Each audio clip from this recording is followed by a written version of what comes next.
Hey, what's up? It's Cole, and welcome to another episode of Audiology. It's been a little while.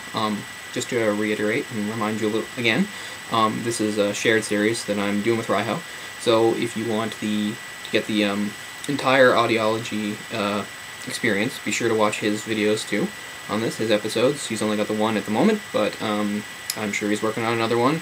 It'll be forthcoming very soon. So yeah, I'm in his playlist, he's in mine, so you can find it that way. Alright, so today we're going to talk about a band, one of my very favorite bands, the Manic Street Preachers. Not really a big band in North America. They're kind of huge over in Europe and everywhere else, but never really quite cracked it over here. Cracked it. Never quite popped, whatever. For a variety of reasons, I suppose. But anyway, it doesn't speak to their talent, because they're a great band. They've been around a long time, making albums since the late 80s, and to this day are still together despite some bumps in the road and things like that. So this is their 5th studio album. This Is My Truth, Tell Me Yours. It came out in 1998.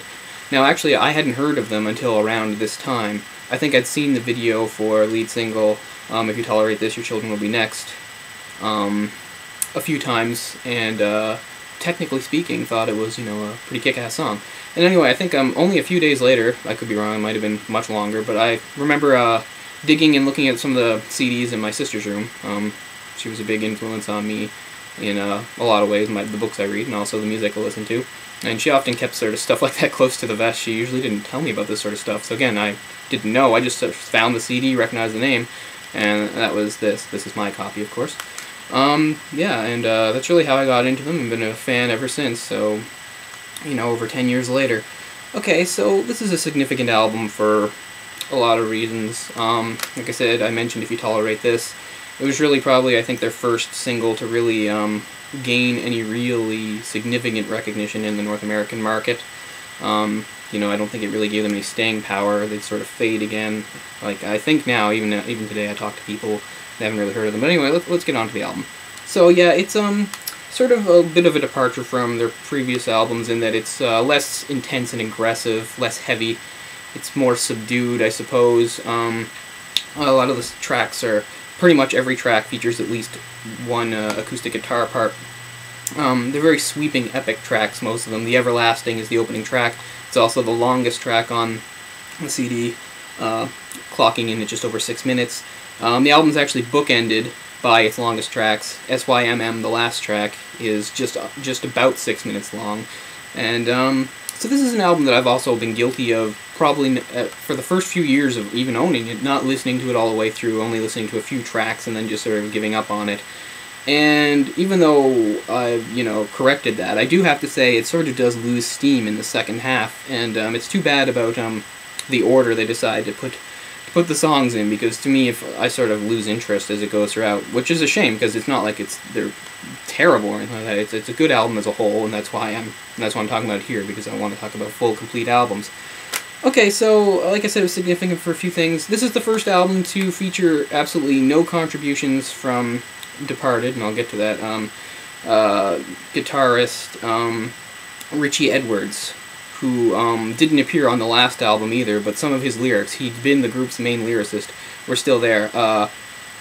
Edwards had a lot of problems, and we're not going to talk about that because I don't have the time, but he disappeared in early ¡95, and he's never been found. It's always been basically speculated he committed suicide. His body just never turned up. Anyway, he was a rhythm guitarist and, like I said, the main lyricist for the group. And when he disappeared, they still kept going. They just went on as a 3-piece without him. And the lyrical duties then fell to Nicky Wire, the bassist. And you can really note a strong difference in the lyrics. Richie's lyrics were more tormented, pain. They're more introspective and autobiographical. More about emotions and feelings and experiences.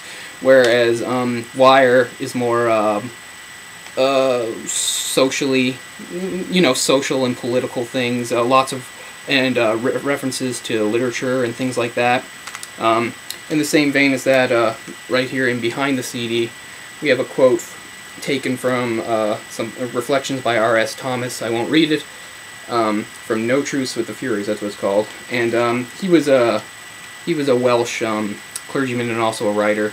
known for having strong nationalism. These guys, again, they're not an English group, they're a Welsh group. Don't call them an English group.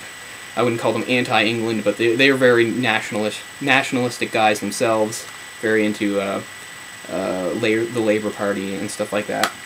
Again, okay, so yeah, so they operate as a three-piece, but you know, they did what it took to get the job done with with their songs. Lots of extra instrumentation here and there. Yeah, James Dean Bradfield, he's the singer, and he's also the lead guitarist. They don't have a rhythm guitarist anymore, so you know they'd have studio guitarists add extra parts and stuff like that.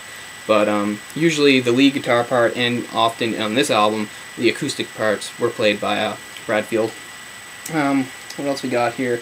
Oh yeah, for the first time I think they have a few tracks where drum programming is added in, not to stand in for the drums. They would have drum programming track going, and then they would drum on top of it. There's a few tracks like that, most notably because you can hear it in the intro. You Stole the Sun from My Heart, which is probably the third song on the album, and easily probably the most poppy and catchy in that vein. It's not really a poppy, catchy album, but that song's the closest thing to it. Sort of radio friendly in a way. Like I said, these are epic sweeping tracks. Lots of things like added strings and keyboard. Most of the time the keyboard is Wurlitzer, or Whirly, call it Whirly. If you don't know what that is, it's more like a sort of an electric piano kind of sound. You know the song You're My Best Friend by Queen? The keyboard part on that? Same thing, that's a Whirly. So there you go, there's a few things like that. A lot of subdued and slower tracks. Like My Little Empire, that's a really good one. That's a sort of a slow, acoustic, somber song. Tsunami, that's actually the shortest song on the album at only 3 minutes 51 seconds or so. Most of the songs on this album average about 4.5 minutes, so with all the tracks here, you get a little over an hour. What else we got? I wrote down some stuff. I think I covered most of it though. Yeah. Okay. Sorry. Completely lost what I was doing there. But anyway, so this was really my introduction to the Manic Street Preachers, or the Manics as fans affectionately call them. And I thought it would be a good album to do, because I don't think a lot of people are that familiar with them really, and which is really a shame, because they're a great band.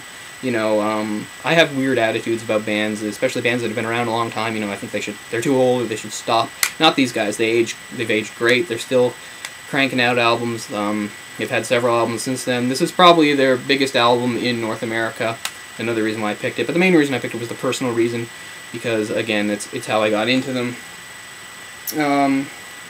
What else can be said? You know, the standard stuff. As far as that goes, great instrumentation, songwriting, structure, blah, blah. I love James Dean Bradfield's voice. I think he has a very unique voice that I really haven't heard anywhere else, anything similar. And not unique in sort of the, I'll just come out and say, you know, stupid way, like, I don't know, like Axl Rose or something like that, you know. No, like, he's a good, strong, very talented vocalist. And I mean, I'm only even more amazed by, you know, his songwriting ability and the fact that he plays lead guitar and all those parts as he sings, which I think just compounds it, makes it even more impressive to me. Yeah, so you got The Everlasting, If You Tolerate This, Your Children Will Be Next, You Stole Some From My Heart, Ready for Drowning, Tsunami, which I forgot to mention when I lost my train of thought back there. I wanted to say that that has some sitar to it, which actually sounds really cool. My Little Empire, I'm Not Working, You're Tender and You're Tired, Born a Girl, Be Natural, Black Dog on My Shoulder, Nobody Loved You, and SYMM, which has an amazingly great fade out, which I think is a great way to end the album. Just a nice little repeated guitar lick as it fades out. And anyway, I hope you like this. I hope you give the album a shot, or the band a shot anyway. Like I said, sometimes they can be difficult to find their stuff, but it's worth looking for. It's awesome stuff, and I'll see you soon, so thanks a lot. Again, next episode will probably be one of Ryho's, so check that out. Thanks a lot, merci beaucoup, and later.